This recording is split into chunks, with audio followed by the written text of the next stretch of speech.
দর্শক বন্ধুরা, আপনি কি বিশ্বাস করবেন যদি আমি বলি বাংলাদেশেই সম্প্রতি জন্ম নিয়েছে এমন এক শিশু যে জন্মের মুহূর্তেই এমন কিছু বলেছে যা আমরা সাধারণত বড় বড় আলেম ও ইসলামিক বক্তাদের মুখে শুনে থাকি? হ্যাঁ, এটাই সত্যি।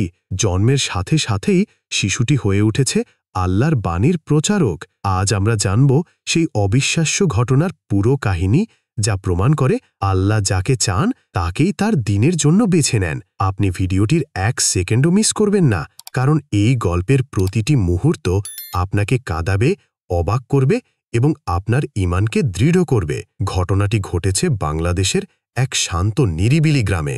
গ্রামটি যেন সবুজের কারুকাজে সাজানো। ধানের ক্ষেত, কাঁচা রাস্তা, তালগাছের সারি আর মসজিদের মিনার থেকে ভেসে আসা আজানের ধ্বনি। এই গ্রামেই থাকতেন মৌলানা সাইফুল্লাহ এবং তার স্ত্রী মরিয়াম খাতুন। তারা দুজনেই ছিলেন অত্যন্ত ধর্মপ্রাণ, দিনদার মানুষ।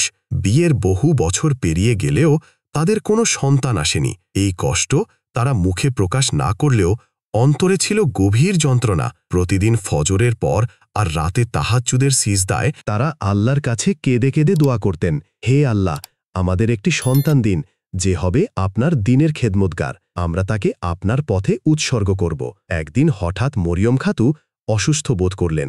গ্রামের ডাক্তার পরীক্ষার পর আনন্দের সাথে জানালেন, মাওলানা সাহিব, অভিনন্দন, আল্লাহ আপনাদের দোয়া কবুল করেছেন, আপনি বাবা হতে চলেছেন। সেই দিন থেকে পরিবারের প্রতিটি মুহূর্তে ছিল কৃতজ্ঞতা আর ইবাদতের রং। মরিয়ম খাতুন নিয়মিত কুরআন তিলাওয়াত শুরু করলেন, বিশেষ করে সূরা মারিয়াম ও সূরা ইউসুফ বেশি করে পড়তেন। সময় ঘনিয়ে এলো। সেই দিন ছিল এক অদ্ভুত রাত। চাঁদহীন আকাশ, চারপাশে হালকা কুয়াশা এবং দূরে মাঝে মাঝে শোনা যাচ্ছিল কুকুরের ডাক। ঠিক ফজরের আজানের আগ মুহূর্তে প্রসব বেদনা শুরু হলো। গ্রামের ধাত্রী এসে দায়িত্ব নিলেন। সবাই ঘরের বাইরে উৎকণ্ঠায় অপেক্ষা করছে। তারপর সেই অলৌকিক ঘটনা। শিশুটি জন্ম নিল, কিন্তু কাঁদল না। সবাই চিন্তিত হয়ে পড়ল। ঠিক সেই মুহূর্তে কাদার বদলে শিশুটি পরিষ্কার, স্পষ্ট কণ্ঠে উচ্চারণ করল, লা ইলাহা ইল্লাল্লাহ মোহাম্মদুর রাসূলুল্লাহ। কথাগুলো এতটা পরিষ্কার ছিল যে ঘরের বাইরে দাঁড়িয়ে থাকা লোকেরাও শুনতে পেল। ধাত্রী বিস্ময়ে কাঁপতে লাগলেন। মরিয়ম খাতুনের চোখে আনন্দাশ্রু। মাওলানা সাইফুল্লাহ সিজদায় পড়ে গেলেন।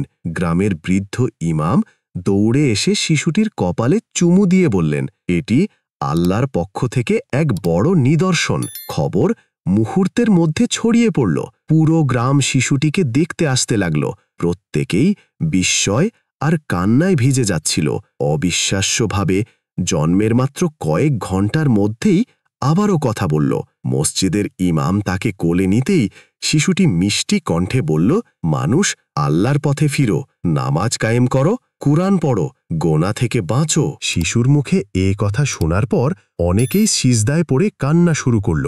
এই ঘটনা সবাইকে নতুন করে মনে করিয়ে দিল, আল্লাহ যাকে চান তাকেই তার দিনের জন্য বেছে নেন।